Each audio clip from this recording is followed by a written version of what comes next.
Nobody dared bid for the wild alien girl until a human raised his hand and never lowered it. The auction hall was silent, heavy with fear and curiosity, as hundreds of beings from across the galaxy stared at the stage where the wild alien girl stood barefoot under the harsh spotlight, her silver-white hair tangled, her wrists bound by glowing chains that hummed softly like living light. Her eyes, two bright amethyst galaxies, darted across the room with defiance and exhaustion. The auctioneer, a tall, scaled creature from the Threx Dominion, slammed his staff against the metallic floor, his voice echoing, "Lot number 77, captured on the Eridani belt. Untamed, dangerous, unknown species. Bidding starts at 5,000 credits." No one moved. The crowd knew the rumors. That she had killed 3 of her captors without touching them. That she screamed once and their minds melted like wax. That she wasn't entirely flesh and blood but something made of pure energy. Even slavers and warlords hesitated. She was not prey, she was power caged. In the very back sat a lone human, rough, young, in a worn pilot jacket. Elias Kane, a failed cargo runner drowning in debt. Just another man looking for a way to buy back his broken life. He hadn't come to bid, only to watch, but when he saw her, those eyes, that stubborn spark of life, something shifted in him. The auctioneer shouted again, lowering the price to 2,000, then 1,000, mocking the silence. And then slowly a single hand rose in the back. "The humans. I'll take her," he said. Gasps rippled through the room. "A human? Is he mad?" The whispers hissed, but Elias stood firm. "Sold," the auctioneer barked, grinning. Minutes later, in the dim loading bay, the girl was shoved toward him, trembling but still proud. The guards laughed. "Careful, she bites." Elias ignored them. "I'm not going to hurt you," he said gently, kneeling, showing his empty hands. She didn't understand his words, but something in his tone made her pause. When the guards left, he touched her glowing wrist restraints. "You're free now, if you trust me." For a long breath she stared, and then stepped forward. On his ship, the Solace, she sat silent, watching him with the wary curiosity of a wounded animal. When he offered food, she refused. When he spoke, she only tilted her head, studying him. Finally, as the ship left orbit, she spoke in a haunting melody, translated roughly by the ship's AI. "Why did you claim me?" Elias looked up from the controls. "Because no one else should own you," he said simply. "You're not something to sell." Her eyes dimmed softer now. "You could have let me die." "Maybe," he said, "but I've seen too much death."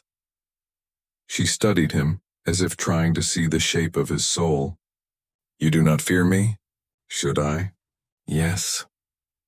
That night she hummed in the cargo bay, a song like the sound of stars breathing.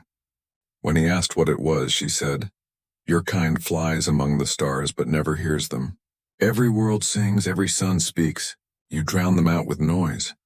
He smiled faintly. "Maybe that's why I like silence." She smiled back, hesitant, fragile, but real. Days passed. Then came the chase.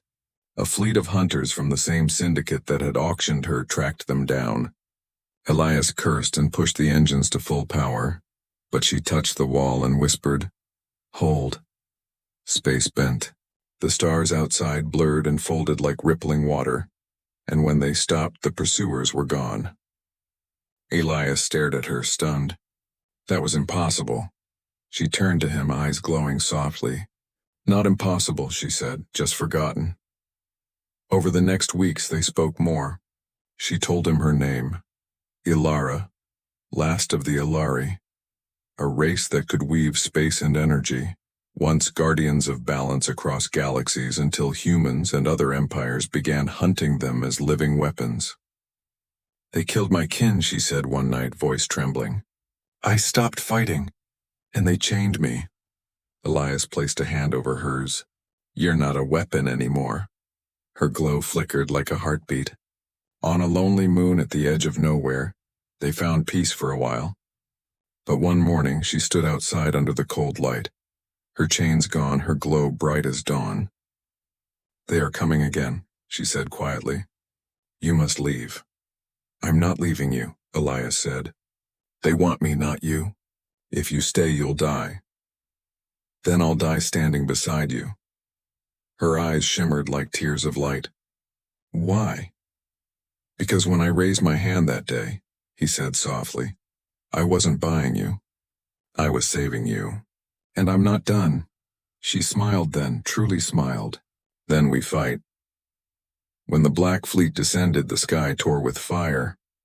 Elias prepared his ship's weak defenses, but she stepped forward, her body glowing brighter than the sun's. Stay behind me, she whispered. The first blast came and froze midair. Another and another, all suspended like jewels in space. Then she raised her hands and the heavens split open. Light poured down, pure and endless, swallowing the darkness, erasing every ship, every weapon, every shadow. When the silence returned, she collapsed. Elias caught her, trembling. You saved us, he whispered.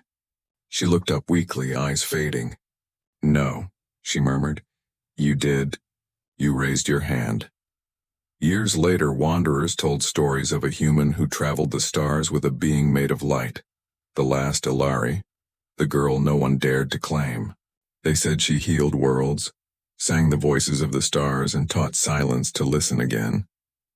When people asked Elias why he never left her side, he always smiled and said, because some hands once raised for the right reason should never be lowered.